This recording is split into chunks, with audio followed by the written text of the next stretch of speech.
Alright, my number 2 most favorite movie of all time is Back to the Future.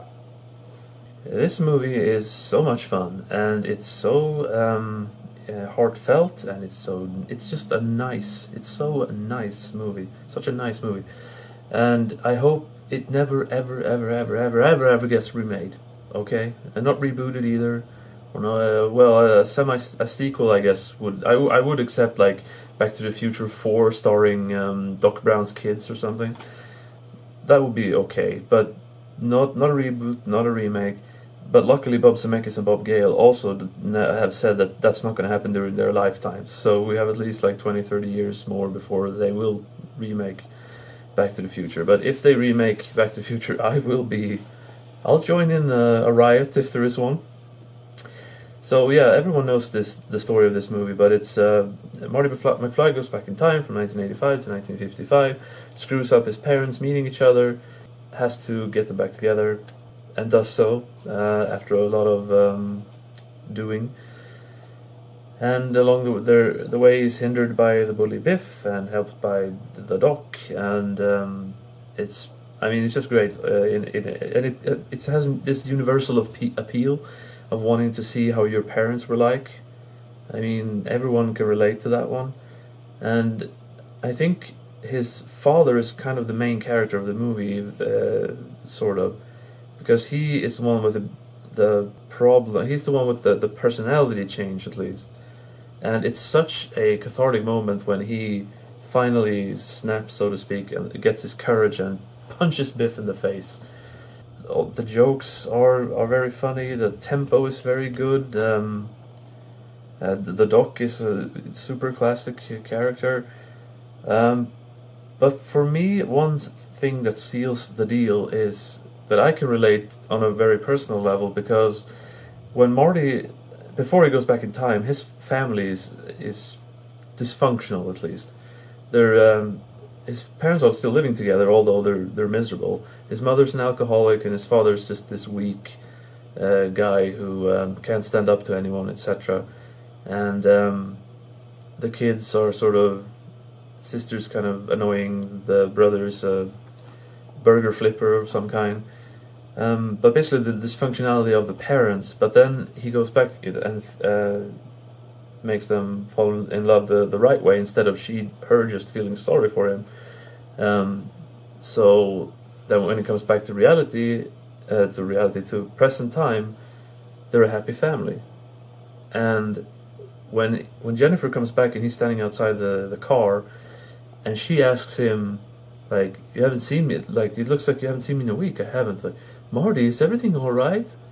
And then he's like, he looks over at the house, and his mother and father, now happy parents, just like smiles at him, turns around and walks back in, and he's just turned back to her and it's like, yeah, everything's great. And that just like, I sort of well up every time that part comes, just because my parents got divorced when I was 9, and even though I've learned to live with that since a long time ago, it's still, you as a person, you have that little, as a child sort of, you have that little bit of that you wanted your parents to be happy together and stick together, and it really hits that little part very effectively. It's like that little one wish for me to have had a happy childhood with happy parents. That works on many levels. Then in general, it's just really funny. I mean, you have the manure, you have the Darth Vader from the planet Vulcan, and whatnot. And it's just such a pleasant, nice movie. There's nothing bad about it at all. And the sequels are also very good. The second one is one of the best sequels I've seen. A little complex, and in a way it's weird, because they in the beginning of that and the end of the first one, they go to the future to save his son from going to jail. See any problems with that? It's the future. You can just say to Marty, like, watch out for your kids, like, raise your kids well, or stay away from Griff or something. Instead, they rush to the future to save him from something that doesn't happen in 30 years. That's kind of weird. But that's one of those nitpicky afterthoughts that doesn't really matter so much. But the cool thing about the second one is that they go back to the first one and watch everything from different angles, which is just I wouldn't say it's unique probably, but it's very different in a movie. And the third one is they go to the Wild West, and it's also good. It's not as good as the first two, and it's like the first movie, the second movie, and the third movie. It's like it's not like way down. It's just a little bit down. What I like though is that the festival in 1885 is on September 5th, which is on my birthday. Also because the first movie takes place in 1985, which is my birth year.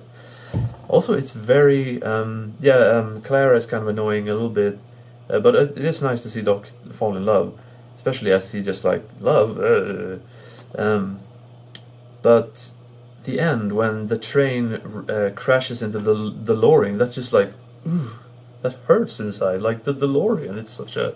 We've been on this long journey over those three movies, and just like, ooh, it just breaks like toy cars. It breaks into really small pieces, by the way, not like a real car would really.